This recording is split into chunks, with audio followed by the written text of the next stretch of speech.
नमस्कार दोस्तों, welcome back to व्यर्थ।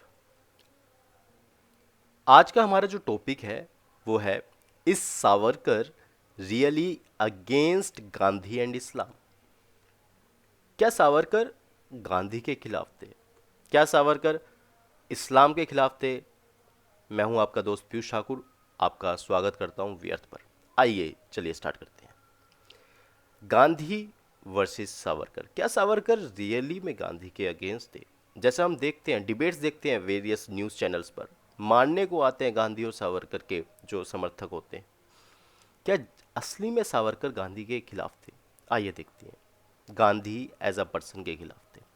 देखिए, जो विनायक दामोदर सावरकर है ना, उनके आइडियोलॉजिकल डिफरेंसेस थे महात्मा गांधी के साथ। लेकिन ये कहना गलत होगा कि जो सावरकर थे वो कंप्लीटली अगेंस्ट थे महात्मा गांधी के।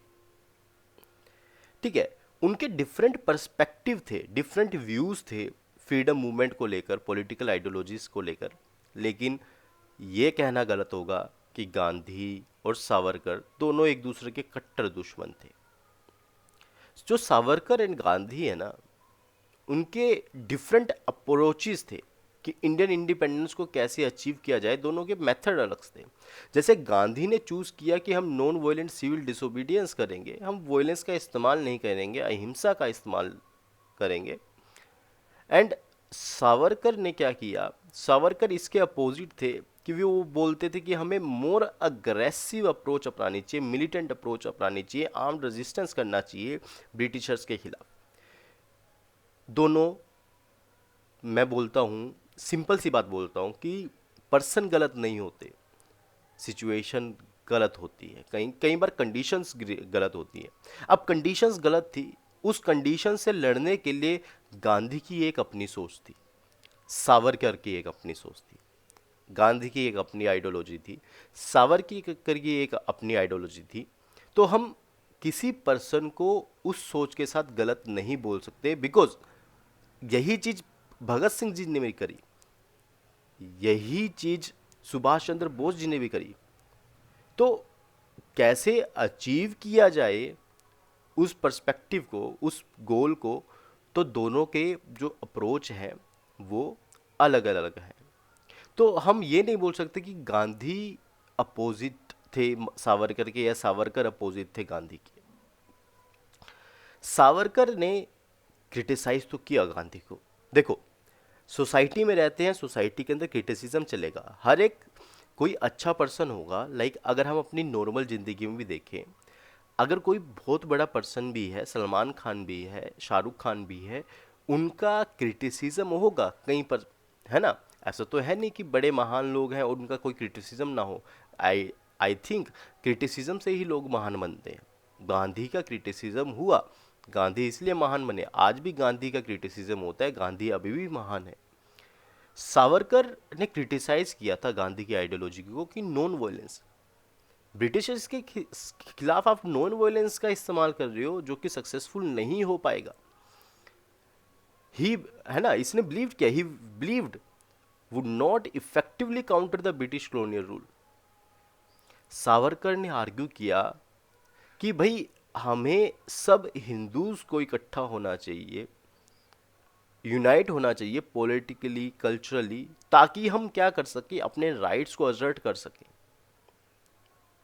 सावरकर और गांधी, हालांकि इनके रास्ते अलग थे, इनके रास्ते अलग थे, लेकिन इनका गोल एक था। अल्टीमेट गोल था कि इंडिया को फ्री कराया जाए, कहाँ से? ब्रिटिश रूल से। सो हम ये नहीं बोल सकते कि Gandhi was completely against of Savarkar as in person, but हम ये बोल सकते हैं they both have ideological differences, और आइडियोलॉजीज को क्रिटिसाइज किया जाता है, पर्सन को क्रिटिसाइज नहीं किया जाता। देखो, next point, Savarkar did not actively participate in the civil disobedience movement led by Gandhi. Savarkar ने एक्टिवली पार्टिसिपेट नहीं किया जो गांधी ने सिविल डिसोबीडियंस मूवमेंट चलाया था, बिकॉज वो चाहते थे कि नॉन वायलेंस से अचीव नहीं होने वाला कुछ, ये नहीं मानने वाले ब्रिटिशर्स। बहुत पक्के इंसान है, बहुत खराब इंसान है। He did express admiration for certain aspects of Gandhi का वर्क। ऐसा भी नहीं कि सिर्फ सावरकर ने क्रिटिसाइज ही किया गांधी को, गांधी के सर्टेन वर्क्स को जो सावरकर थे उन्होंने सराहा।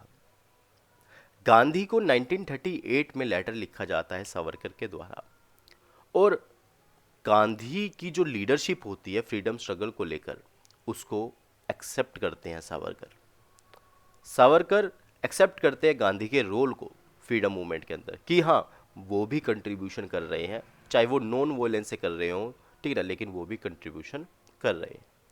हालांकि गांधी के साथ उनके डिसएग्रीमेंट थे बहुत सारे, लेकिन फिर भी उन्होंने ये लेटर लिखा।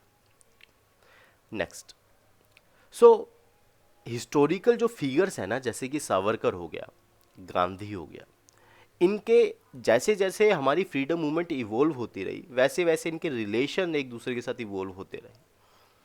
तो हम ये नहीं बोल पाएंगे कि Gandhi and Savarkar was completely against of each other as in person, but हम ये बोलेंगे कि हाँ आइडियोलॉजिकल डिफरेंसेस थे दोनों के बीच में, दोनों के बीच में क्रिटिसिज्म चलता था उनकी आइडियोलॉजीज को लेकर, but they are not enemy of each other. दोनों के गोल सेम थे कि भारत को आज़ाद कराना है। जो आजकल डिबेट्स होती है गांधी और सावरकर, गांधी सावरकर, ये सिर्फ जो पॉलिटिकल पार्टीज होती हैं ये बेनिफिट उठाना चाहती हैं ताकि लोग बटे रहें और लोग हमें वोट करते रहें इनके नाम पर, ठीक है। सो बात ये है, आप समझिए बात को कि Savarkar and Gandhi wasn't not completely against of each other, they are against each other by their ideologies। उनकी आइडियोलॉजीज को वो क्रिटिसाइज करते थे, नॉट पर्सन को। दोनों एक दूसरे की रिस्पेक्ट करते थे। चलिए आगे चलते हैं। नेक्स्ट टॉपिक है, क्या सावरकर इस्लाम के खिलाफ थे? अब देखो, असली में मैं ये बता दूं, सावरकर इस्लाम के खिलाफ नहीं थे। इस्लाम के खिलाफ वो कैसे थे कि इस्लाम जैसे फैला इंडिया के अंदर, वो उसके खिलाफ थे, इस्लाम की टीचिंग से खिलाफ नहीं थे। इनफैक्ट सावरकर ने तो अकबर के बारे में ये बोला था कि भाई अकबर की जयंती बनानी चाहिए। क्यों बनानी चाहिए? बिकॉज अकबर एक सेकुलर राजा था। अगर इस्लाम में सेकुलरिज्म आ जाए तो वो उसके अगेंस्ट में नहीं थे। चलिए समझते हैं। जो विनायक दामोदर सावरकर का व्यू है ना इस्लाम पर, वो कॉम्प्लेक्स है, कंट्रोवर्सी से घिरा हुआ है। डिबेट, हर कोई व्यक्ति अपने परसेप्शन से उसका मतलब निकाल सकता है। उसने क्रिटिसाइज किया इस्लाम को। देखो, हर एक जो धर्म है ना, हर धर्म के अंदर कुछ ना कुछ गलतियां हैं, कुछ ना कुछ त्रुटियां हैं। हिंदुइज्म में भी है ना, जैसे सती हुआ करती थी, इस्लाम में भी है, क्रिश्चियनिटी में भी है। सो हमें उसको क्रिटिसिज्म कर कर सही करना चाहिए। तो यस, ऑफ कोर्स सावरकर ने क्रिटिसाइज किया इस्लाम को, बट हम ये नहीं बोल सकते कि Savarkar was completely against of Islam, ठीक है। एंड सावरकर का जो प्राइमरी फोकस था ना, वो हिंदू यूनिटी पर था। अब सावरकर क्या चाहता था, क्यों हिंदू, मतलब कि वो हिंदुत्व का कंसेप्ट लेकर आया और क्यों वो हिंदू की यूनिटी चाहता था? बिकॉज सावरकर के टाइम पर जो हिंदू सोसाइटी थी वो डिवाइड हो रखी थी। किसके अंदर? वैश्य, शूद्र, इसके अंदर। तो और अनटचेबल्स एक और बन चुका था। अनटचेबल्स जिसके हाथ का पानी पीना या फिर जहाँ अगर वो जाते थे उनका परछावा भी पड़ता था, वो एक हिंदू के लिए, मतलब कि जो ऊपर की कास्ट होती थी उनके लिए गलत माना जाता था। तो ये डिवीजन था हिंदू सोसाइटी के अंदर।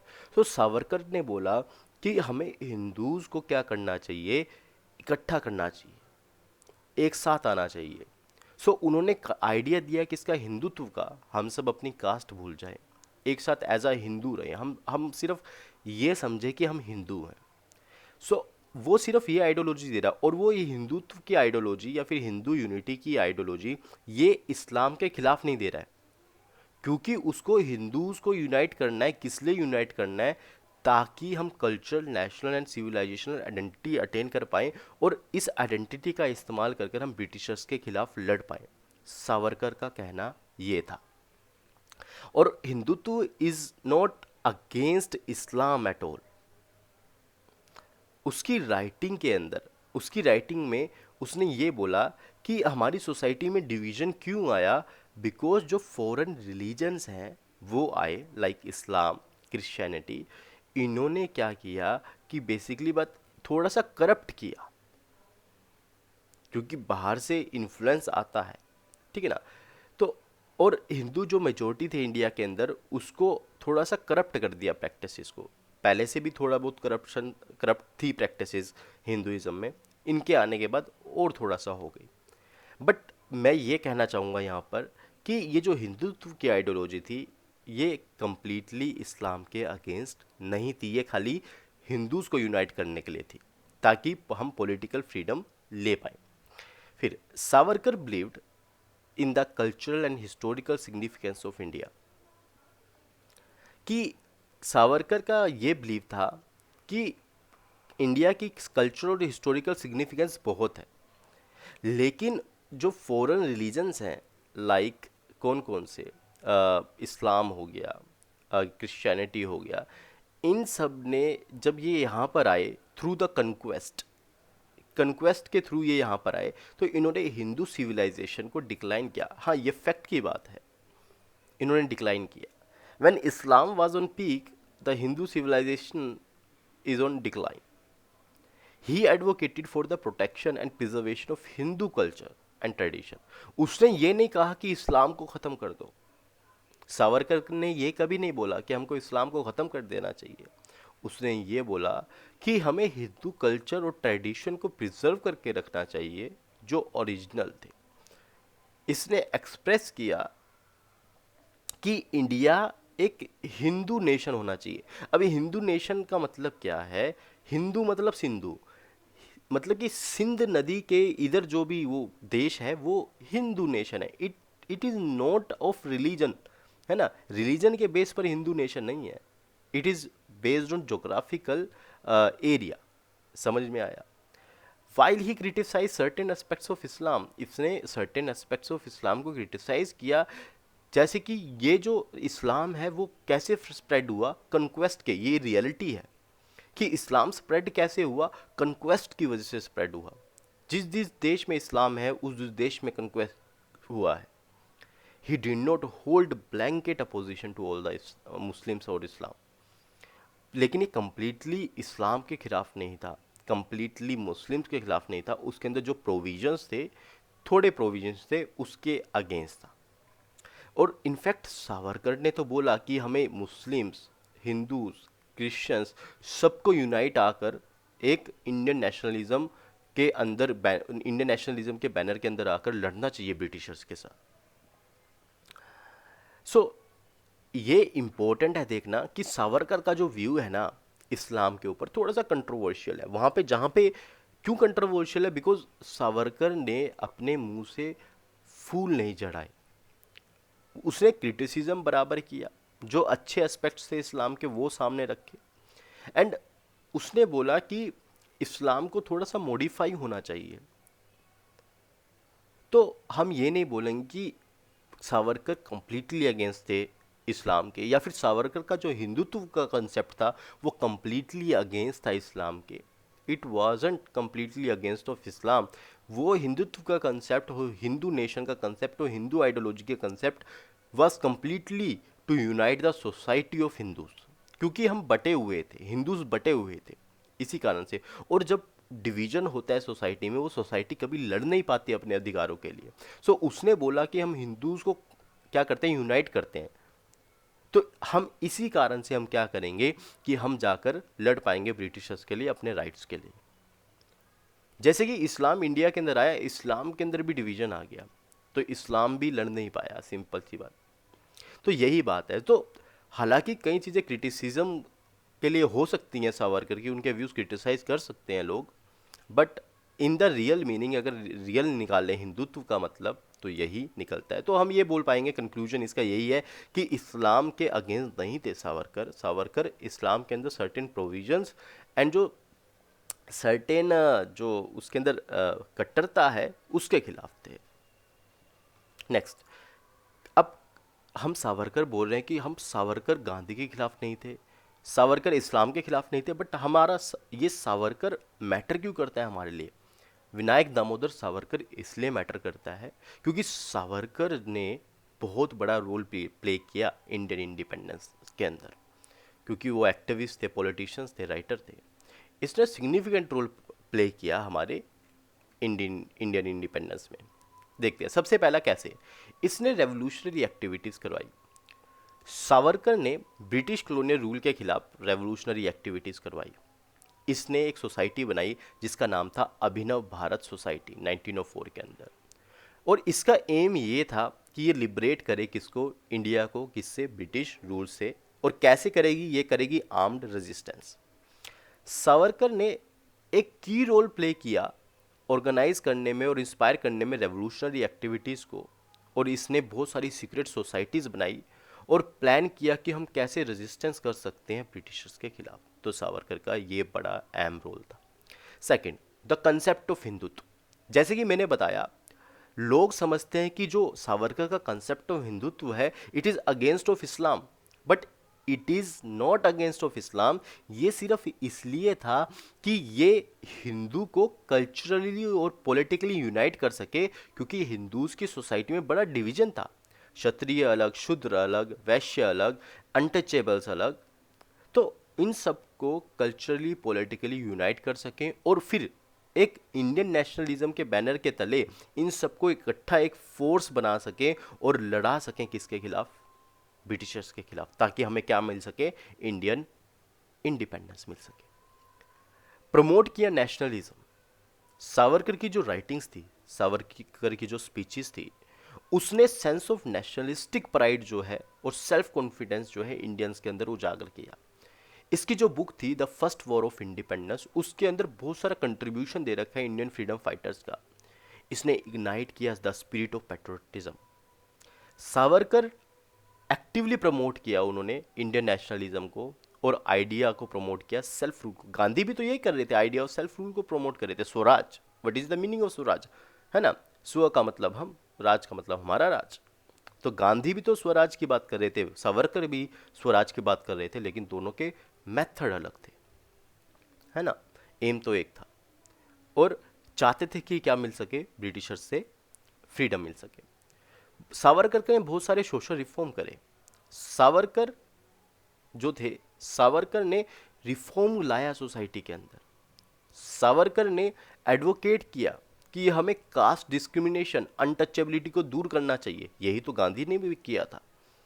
ही believed society where all individual are treated as equal. Equality का कंसेप्ट था सावरकर के अंदर। और जब इक्वालिटी का कंसेप्ट आया, equality it means Muslims, Hindus, Christians should be treated as equal irrespective of their caste and social background. Gandhi भी तो यही बोलते थे, सावरकर भी यही बोलता है, इस्लाम भी इनफैक्ट यही बोलता है, ठीक है ना? Next, इनकार्सरेशन and influence. Savarkar Savarkar revolutionary activities थे और कई बार ब्रिटिश कॉलोनियल अथॉरिटी ने उनको पकड़ा और जेल भेजा। इनफैक्ट 2 बारी उनको लाइफ टर्म ऑफ इम्प्रिजमेंट हुई थी। कितने साल की? 50 साल की। कई बार उनको सेलुलर जेल में रखा गया, अंडमान एंड निकोबार आइलैंड के ऊपर जो सेलुलर जेल थी, ठीक है ना? लेकिन उनकी राइटिंग्स ने, उनके आइडियाज़ ने बहुत सारे पॉलिटिकल फ्रीडम फाइटर्स को, बहुत सारे रेवोल्यूशनरीज को इंस्पायर किया कि हम क्या ले सकें? फ्रीडम ले सकें। कंक्लूजन में यही बोलूँगा मैं, सावरकर ना तो गांधी के खिलाफ थे, गांधी की आइडियोलॉजीज और गांधी के जो वर्क करने के तरीके हैं उसके खिलाफ थे। सावरकर इस्लाम के खिलाफ भी नहीं थे। इस्लाम के अंदर जो कुछ त्रुटियां थी, कुछ गलतियां थी, सावरकर उसके खिलाफ थे। और जो इस्लाम एंड क्रिश्चियनिटी के आने से हिंदूज की सोसाइटी पर इम्पैक्ट हुआ था, उसके खिलाफ थे। एंड वो इस्लाम को थोड़ा इंडियनाइज करना चाह रहे थे।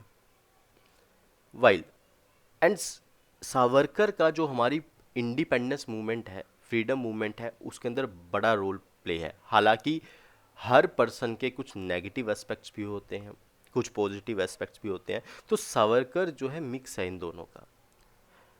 अब पर्सन के ऊपर डिपेंड करता है, पर्सन उसकी पर्सनैलिटी से क्या लेना चाहता है। तो मैंने आपको बताया सावरकर ना तो गांधी के खिलाफ थे कम्प्लीटली, ना ही इस्लाम के खिलाफ थे। जहां उन्होंने समर्थन जताने की बात करनी चाहिए वहां उन्होंने समर्थन भी जताया गांधी का, जहां क्रिटिसिज्म करना चाहा गांधी का क्रिटिसिज्म किया। वही बात इस्लाम की रही, इस्लाम को जहाँ पर समर्थन करने की बात थी वहाँ समर्थन दिया, जहाँ पर क्रिटिसिज्म करने की बात थी वहाँ पे क्रिटिसिज्म किया। एंड सावरकर ने हमारे इंडिपेंडेंस के अंदर बड़ा रोल प्ले किया। हाँ, क्रिटिसिज्म हो सकते हैं सावरकर के, मैं ये नहीं बोल रहा कि एक पर्सन परफेक्ट होता है। अगर कोई क्रिटिसिज्म है तो उसका क्रिटिसिज्म करा जाना चाहिए, जो कि एक डेमोक्रेसी के लिए बढ़िया बात है। तो आई होप आपको समझ में आया होगा। देखते रहिए we earth. Piyush Thakur signing off. जय हिंद, जय भारत।